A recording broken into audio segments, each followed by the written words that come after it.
નમસ્કાર. હું બે અછાંદસ કાવ્યો રજૂ કરીશ. એમાંનું પહેલું કાવ્ય છે, એનું શીર્ષક છે તત્વ. તત્વ થાય છે કે ચાંદનીનું કોલ્ડ ક્રીમ બનાવીને વેચીએ. થાય છે કે ચાંદનીનું કોલ્ડ ક્રીમ બનાવીને વેચીએ. મંગળ પર પાણી મળી જાય તો અમે તો ત્યાં જ રહીશું, ને ત્યાં બગડ્યું તો બીજે જઈશું, પણ અહીં ગુંગળાવા નહીં આવીએ. એમ તો દુનિયાને તાળું માર્યું ત્યારે પૃથ્વી ચોખ્ખી ચણાક થઈ ગયેલી. પછી એનું એ જ શું છે કે પૃથ્વીને જ નથી ચાલતું માણસ વગર. આમ તો આખું બ્રહ્માંડ હતું, પણ અર્થ પૃથ્વીને એને લીધે મળ્યો, એટલે નભાવી લે છે માણસને. સાચું તો એ છે કે કોઈ ઘરચો માસ્ક નથી પહેરતો, પણ માણસ પહેરે છે. આ ટીટોડીના ઈંડા વચ્ચે છે કોઈ અંતર? ઊભા છે ને અડીને. છે કોઈ પ્રોબ્લેમ? પશુ પંખીને હવાની કોઈ કમી નથી, પણ બાકીનાએ તો પ્રાણ માટે વાયુ વસાવવો પડે છે. એટલી ધૂણી ઉઠે છે સ્મશાનમાંથી કે આકાશમાંથી રાખ ખરવાની ફાળ પડે. અમારું તો એવું કે રાખથી અગ્નિને માંજીએ, ને વધે તો લાશોથી નદી વહાવીએ. વૃક્ષો હલે તો હવા આવે, ને હવા વધે તો વૃક્ષો ઉખડે ખરા. તે એટલે કે કાગળ ઉપર બાળકો જંગલ દોરી શકે. સાચું તો એ છે કે વૃક્ષો કરતાં કાગળ વધારે જરૂરી છે, કારણ યોજનાઓ કાગળ પર રહે છે, એટલી જમીન પર કદી રહેતી નથી. આ કાવ્ય સૌથી પ્રથમ આજે જ લખાયું છે અને આજે જ રજૂ કરું છું. બીજું મારું જાણીતું કાવ્ય છે, એનું શીર્ષક છે વાસણ. આપણે ત્યાં અનેક નિમિત્તે વાસણો આવતા હોય છે. એ વાસણને કાવ્યનો વિષય કર્યો છે. તો બીજું કાવ્ય જોઈએ, વાસણ. આ તાંબાનો લોટો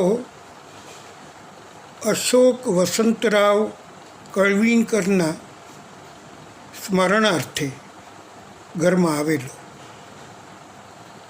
આ તાંબાનો લોટો અશોક વસંતરાવ કળવીણકરના સ્મરણાર્થે ઘરમાં આવેલો. એલ્યુમિનિયમની ડોલ પર નામ છે બાપુ શેઠ ધોંડુ શેઠ સોનારનું.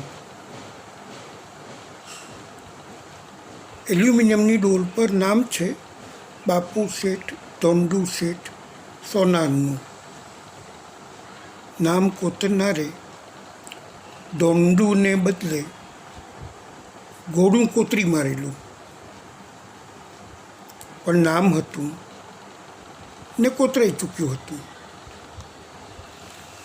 આ કુકર બાપાની સ્મૃતિમાં વેચેલું, નામ કોતરેલું મગન શેઠ ગણપત શેઠ પારેખ. પણ હાથમાંથી 2-3 વખત છટકી ગયેલું, એટલે શેઠ છૂંદાઈ ગયેલા. કુકરથી બેન રિસાયેલી, નામ આગળ સ્વર્ગસ્થ નહોતું કોતરાવ્યું એટલે એ કુકર ન લઈ ગઈ, ઘરમાં જ રહ્યું. પછી તો ઘણું રંધાયું એમાં, ને નામ પણ બાપાના સ્વભાવની જેમ જ તપતું રહ્યું છે. કાંસાની થાળી કુસુમ કાકી વખતે વેચેલી, એ પડી તેવી જ તૂટી ગઈ, કાકીની જેમ જ. સસરાની સ્મૃતિમાં ચાંદીની થાળી આપેલી, શાંતારામ કાવટકરને નામે. સાસુએ એક થાળી વધારે આપેલી દોહિત્રને, ને એમ 2 શાંતારામ ઘરે આવેલા. પછી તો સાસુ પણ ગઈ. ઘરમાં ચાંદીના પવાલાનો વધારો થયેલો. સ્વર્ગસ્થ દ્વારકાબાઈ શાંતારામ કાવટકર નામ હજી તાજું જ છે. તે એટલા માટે કે મારી પત્ની એમાં પાણી નથી પીવા દેતી. ચાંદી છે, ઘસાય તો ખરી જ ને. આ પિત્તળનો વાટકો મારા મિત્રે વેચેલો. તેનો દીકરો નદીમાં ડૂબી ગયેલો તેની યાદમાં. નામ કોતરનારે ચિંતનના સ્મરણાર્થે કોતરી મારેલું.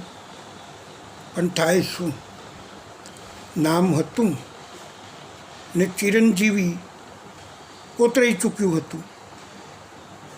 એ આપતી વખતે ભાભીનું કાળજું ચિરાયેલું. રોજ એ વાટકો વિછળાય છે, પણ પેલા આંસુ ધોવાતા નથી. વાસણો એટલા વપરાયા છે કે હવે તો નામોય માંડ વંચાય છે. એમ લાગે છે જાણે મારું ઘર ભંગારની દુકાન છે. મારા ઘરમાં એકે વાસણ નામ વગરનું નથી. જોકે એક વાસણ હજી કંસારાની દુકાનમાં છે. મારે ત્યાં આવવાની ઉતાવળ કરતું. ઈચ્છા તો એવી છે કે મારું નામ એના પર જોઈને જાઉં. નામ કોતરતા કંસારાનો હાથ દુકાનેથી જ મારા પર ફરતો હોય તેવા અવાજે હું ચમકું છું ને એકાએક વાસણ થવા લાગું છું. ખૂબ ખૂબ આભાર. નમસ્કાર.